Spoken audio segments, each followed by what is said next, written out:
Well, hello and thank you for joining me for another Alex on Tech and iTWire video. I'm joined today by Dr. Jon Gray, CEO and Chief Data Scientist at Catapult BI, a Dialog group company and host of the upcoming Dialog Thought Leader Webinar Series 2020 on data governance. Welcome to the program.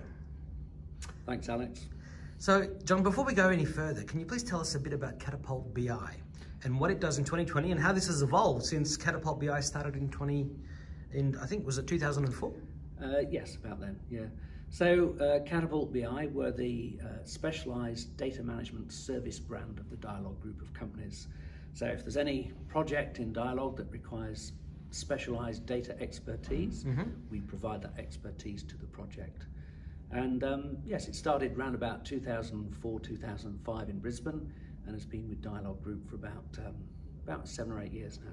And how has the whole data science industry evolved since that time? I mean, it's over 15 years now. Must have changed a lot. Yes, look, I think 15 years ago there was a big emphasis on business intelligence. It was pretty hot at the time. Yeah. Products like Cognos were a very strong product in the market. And that's where Catapult BI had its origins in that BI business.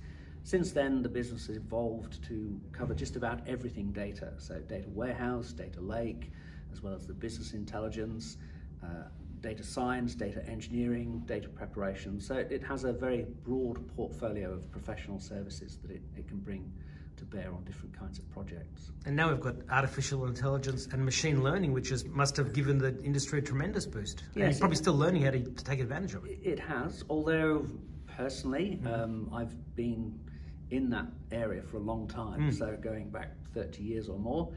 I remember teaching it at university in the UK 30 years ago, so I've had that long association with those disciplines. Must be pleasing to see it actually maturing and some of that theory becoming fact, and you're sort of watching it evolve in real time.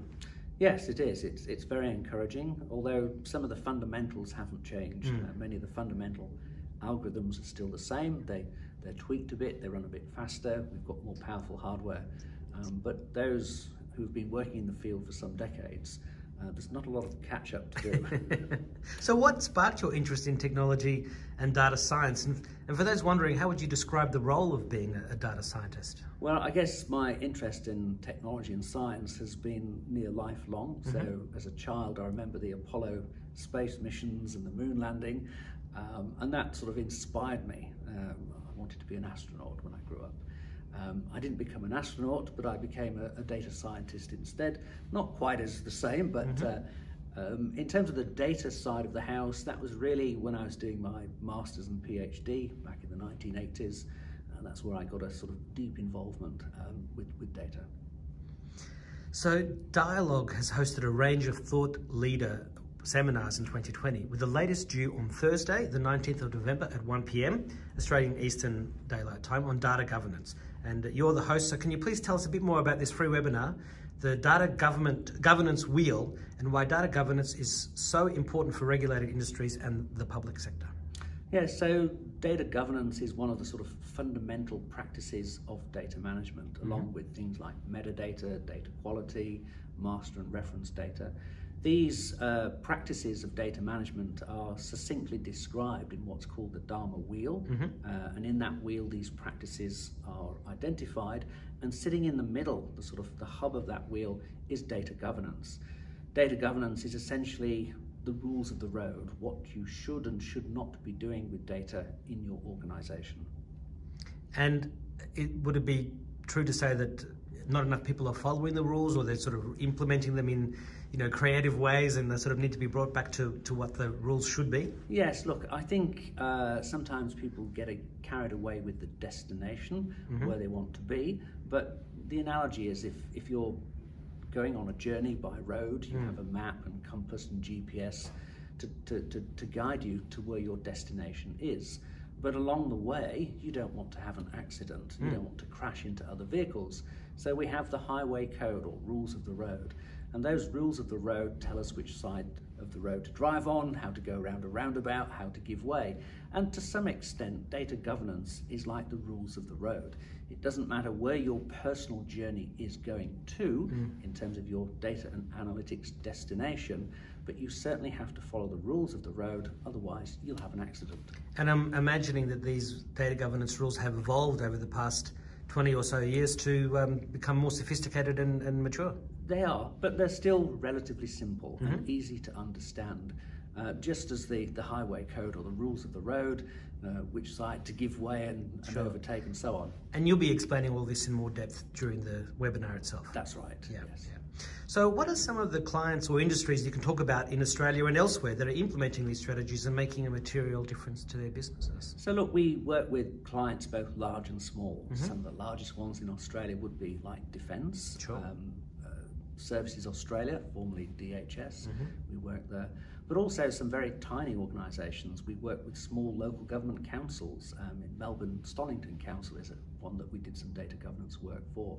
So whether you're a tiny little local government council or the largest client in Australia, the principles of data governance are pretty much the same from one organisation. It's just a matter of scale in terms of the number of people and the amount of data that you have to govern. And given the explosion in data over the past 2 decades and longer, I mean, ever since, you know, the computers were designed, I mean, this has become a crucially important issue. Otherwise, you just end up with a mess. Well, that's right, yes. A mess or an accident, or yes. it could manifest itself in something like a data breach. By not true. following or not understanding the rules, someone accidentally takes home a USB stick, they drop it on the bus, it gets picked up, and before you know it, it's in the newspaper. Yeah, absolutely. And we've seen that sort of thing, and it's been part of Bond movies, and right. It's gone from the sci-fi into reality. It is, and so just understanding, explaining those rules, making sure that your employees are all doing the right thing is probably the most fundamental aspect of it. Obviously, everybody wants to know how COVID-19 has affected things. So how has it affected data management this year? Look, for us, it hasn't made a huge change. So most of the work that we've been doing for our clients has been done remotely. Our clients work mostly from the office or from home, and they go to the client site maybe 3 or 4 days a month for that important face-to-face. The face-to-face is not occurring, and that's happening typically through your Zoom and Teams meetings and so on. But in terms of the way that we work with our clients, not a huge change with COVID coming along. So I always like to finish off with 3 questions, and one is about the future and how you think data management will evolve over the next decade to 2030. So look, I think we're doing a lot of work in data literacy. There's still a lot that particularly executives don't understand about data. They think if they've got a smartphone, they buy things on eBay, they download on Netflix, they've got data nailed. Well, there's a bit more to it than that. And it's very easy to think that, because of the internet, data has somehow been solved or there is no underlying issues. But in reality, there are. They're not rocket science, they're well-established foundations, principles that have been known for some decades. But sometimes those foundational things around data governance, data quality, metadata, they're not always that sexy, but they need to be done. And so ensuring that people have the right literacy and they understand the importance of the fundamentals. If the fundamentals are there, it's garbage in, garbage out. If you're putting the right data in at the right time to your analytics platform, you have a better chance of getting useful results coming out. And I guess it's also a bit like tending a garden. If you don't tend it, all the data is there, but it just grows wild. And humans are needed to bring order to it. That's right, a good analogy, yes. And it's almost organic when you look at a data warehouse or a data lake. They can become very unkept very quickly. So my second last question is always to simply ask, what's the best piece of advice you've ever received to help you get where you are today? Yes, interesting. Long term, looking over my career, I think some of the studies I did at university in philosophy, psychology, sociology, economics, they serve me well today. Yes, I also have the data science skills, the computer science skills. They're very useful as well. But some of those aspects of a good education have served me very well, and they serve me every day. Well, I think we're coming back to that same theme of the foundation needs to be set in place, and then everything else can be built from that. Whether it's your life, whether it's business, whether it's data, it's the same sort of foundational story.